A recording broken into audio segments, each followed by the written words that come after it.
Hello বন্ধুরা, আশা করি তোমরা সবাই ভালো আছো এবং সুস্থ আছো। আমি আজকে আরেকটি নতুন ভিডিও নিয়ে চলে এসেছি। তোমরা দেখতে পাচ্ছ একটি পাঞ্জাব ন্যাশনাল ব্যাংকের একটি form, specific proforma for KYC updation.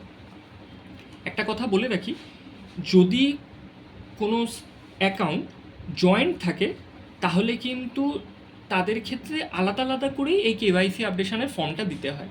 Joint থাকলে যেন এটা প্লিজ তোমরা কেউ ভেবো না যে একটা ফর্মের মধ্যেই দুজনে তোমরা ফিল আপ করে দিতে পারবে। এখানে যেমন লেখাই আছে, in case of joint account separate form required for each joint account holder. তো চলো এটাকে এবার ফিল আপ করা যাক। দেখো ব্রাঞ্চ নেম আছে, তাহলে এখানে ব্রাঞ্চ নেমটা তোমরা এখানে লিখে দাও।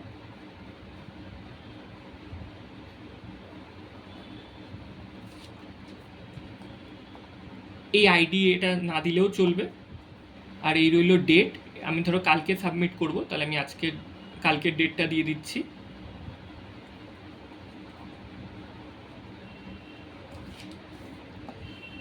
এখানে first name, middle name, last name এগুলো একটু ভালো করে দেখবে, ঠিক আছে? দেখে ফিল আপ করাটাই বেটার। আর আমি প্রেফার করব যে ক্যাপিটাল লেটারই নাম, অ্যাটলিস্ট নামটা যদি ফিল আপ করো সেটাই বেটার হয়। তো এখানে আমি ফার্স্ট নেমটা লিখছি ABC, মিডল নেম কিছু আর দিচ্ছি না, আর লাস্ট নেম দিয়ে দিচ্ছি রয়। কাস্টমার আইডি এখানে এটা তোমাদের পাসবুকেই মেনশন করা থাকবে, এটা মেনশন করে দেবে। অ্যাকাউন্ট নম্বরও পাসবইতে লেখা থাকবে। CKYCR আইডি যদি অ্যাভেলেবেল থাকে তবে এখানে দেবে, অ্যাভেলেবেল না থাকলে দিতে হবে না, এটা খুব একটা ইম্পর্ট্যান্ট কিছু না। এখানে তোমাদের লেটেস্ট ফটো দেবে, ঠিক আছে? লেটেস্ট ছবি দেবে এখানে, কারণ কেওয়াইসি আপডেশনের জন্য সবসময় বলে লেটেস্ট ছবি দিতে। এখানে তো সই করে দেবে।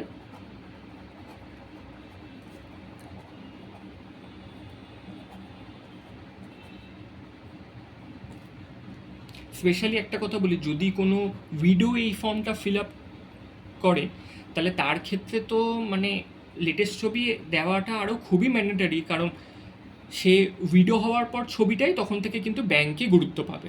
তার সদবা হওয়ার ছবি যদি এখানে লাগানো হয় তো কদিন পরই আবার ব্যাংক থেকেই বলবে যে যে উনি তো এই মুহূর্তে ভিডিও, তাই জন্য ভিডিও ছবিটাই এখানে প্রেফারেন্স পাবে। তো এইটা একটু কাইন্ডলি, যদি কোনো ভিডিও যে ফিল আপ করবে সেইটু যেন কাইন্ডলি মাথায় রাখি, ঠিক আছে? তারপর পার্সোনাল ইনফরমেশানে চলে আসো। জেন্ডার, ধরে নাও জেন্ডার এখানে মেল। ডেট অফ বার্থ যার যার রেসপেক্টিভ ডেট অফ বার্থ সে দেবে। ফাদার্স নেম লিখে দেবে এখানে, মাদার্স নেম এখানে লিখে দেবে। আচ্ছা, রেসিডেন্সিয়াল স্ট্যাটাস দিতেও পারো, নাও দিতে পারো, যা ইচ্ছা। এখানে প্যান নাম্বার স্ট্রোক ফর্ম 60, যদি কারোর প্যান না থাকে তাহলে সেক্ষেত্রে তাদের বলে ফর্ম 60 লিখে দিতে, মানে ফর্ম 60টা ফিল আপ করতে। কিন্তু এখানে প্যান নাম্বার ম্যাক্সিমাম লোকেরই থাকে, তাই জন্য প্রেফারেবল হচ্ছে প্যান নাম্বারটাই দিয়ে দেবে। প্রফেশন মানে তোমরা কী করো, সার্ভিস করো নাকি বিজনেস করো নাকি কেউ স্টুডেন্ট আছে, তো সেই রেসপেক্টিভে এখানে লিখবে।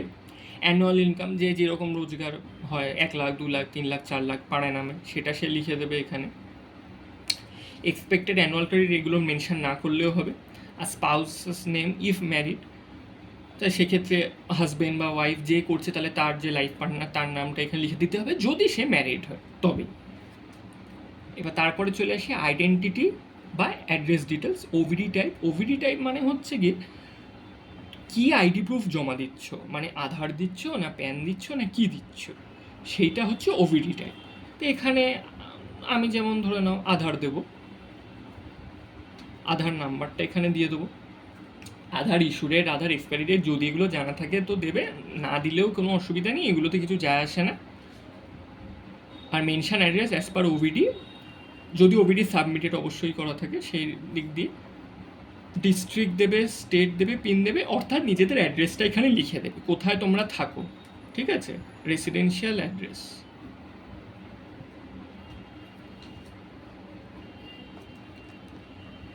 আর communication address if different from OVD, তাহলে সেখানে এটা লিখে দেবে। আর যদি কমিউনিকেশান অ্যাড্রেস আর মেনশানড অ্যাড্রেস সেমই হয় তাহলে সেক্ষেত্রে লিখবে সেম অ্যাজ অ্যাবাভ।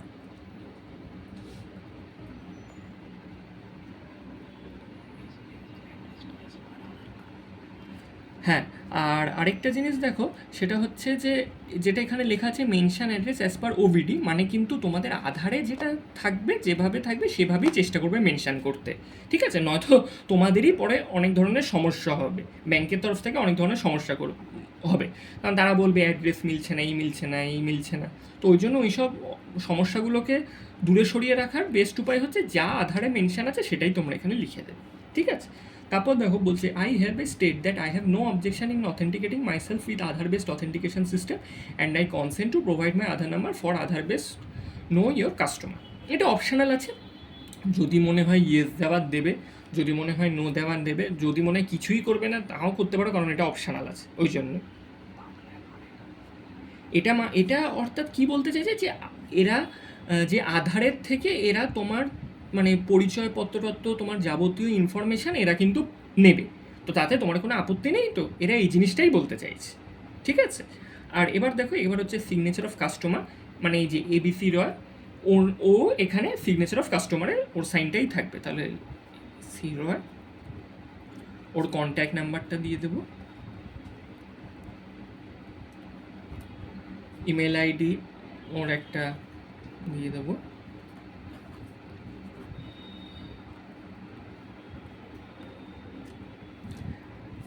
এইটুকুই তোমার পার্ট, এইটা তোমার নয়, কারণ এটা ফর অফিস ইউজ অনলি, ওখানে যারা ব্যাংকের কর্মচারী আছে তারা এটা ফিল আপ করবে, ঠিক আছে? আরেকবার একটু বলে দিই ইনাজিস্ট, ব্রাঞ্চ নেম এখানে দিচ্ছ, ডেট দিচ্ছ, নিজেদের ফার্স্ট নেম, আর যদি যার মিডল নেম থাকবে সে মিডল নেম লিখবে, আমার এখানে মিডল নেম আমি দিচ্ছি না, আমি ডাইরেক্ট লাস্ট নেম দিচ্ছি, তাই জন্য রয় লিখলাম। কাস্টমার আইডি পাসবুকে মেনশন করা থাকবে, এই দুটোই পাসবুকে থাকবে। সিকেওয়াইসি আর আইডি যদি থাকে দেবে, না থাকলে কোনো অসুবিধা নেই। এই ফটোতে আমি বারবার বলে দিচ্ছি লেটেস্ট ছবি কিন্তু দেবে, তা নাহলে ব্যাংক থেকে অনেক সমস্যা করবে। ধরো তুমি একটা পুরনো ছবি দিলে কদিন পরই তোমাকে বলবে, ধরে নাও মাস খানেক বা 1-2 বছর পরে বললে তোমাকে আবার একটা নতুন ছবি করো, তার চেয়ে তুমি এমন একটা ছবি দেবে যেটা অ্যাটলিস্ট তোমার 10 বছর 11 বছর চলবে, কারণ আমি শুনেছি যে ব্যাংকে থেকে বলে যে একটা ছবি দিন যেটা 10 বছর পর পর আবার কেওয়াইসি আপডেশন করতে হবে, তার জন্য যেন লেটেস্ট ছবিটা থাকে, ওই জন্য ওরা সবসময় প্রেফার করে লেটেস্ট ছবি। এখানে তোমাদের স্পেসিমেন সিগনেচার দিয়ে দেবে, আর যারা থাম্ব ইমপ্রেশন করে তাদের থাম্ব ইমপ্রেশন, পার্সোনাল ইনফরমেশানে যে যা জেন্ডার সেটা দেবে, ডেট অফ বার্থ দেবে, ফাদার্স নেম, মাদার্স নেম, এগুলো তোমাদের বেসিক ডিটেলস, এটা আর নতুন করে কিছু তো বলার নেই। প্যান নাম্বার দিয়ে দিলে, প্রফেশনাল অ্যাক্টিভিটি কে কী করো, অ্যানুয়াল ইনকাম কী, স্পাউস নেম যদি ম্যারিড হয় সে, ওভিডি টাইপ মানে হচ্ছে তোমরা কী আইডি প্রুফ সাবমিট করছো, আধার করছো, যদি কারো মনে হয় প্যান দিলে সে প্যানও দিতে পারো, অসুবিধা নেই। বা যদি কারণ অনেক সময় আবার অনেকে আধার প্যান দুটোরই তোমার ফটোকপি দেয়, তো সেক্ষেত্রে যে কোনো একটা লিখলেই হবে, কোনো অসুবিধা নেই। এমনিতেও এই ফর্মের সাথে আধার প্যান দুটোরই ফটোকপিই চায় ওখান থেকে, ব্যাংক থেকে। তো ঠিক আছে, এটাও লিখে দিলে, ওভিডি নাম্বারটাও দিয়ে দিলে, এখানে রেসিডেন্সিয়াল অ্যাড্রেস দিয়ে দেবে, যদি কারো কমিউনিকেশান অ্যাড্রেস আলাদা হয় সেটা এখানে আলাদা করে মেনশন করে দেবে, আর যদি এক থাকে তাহলে সেম অ্যাজ অ্যাভাব।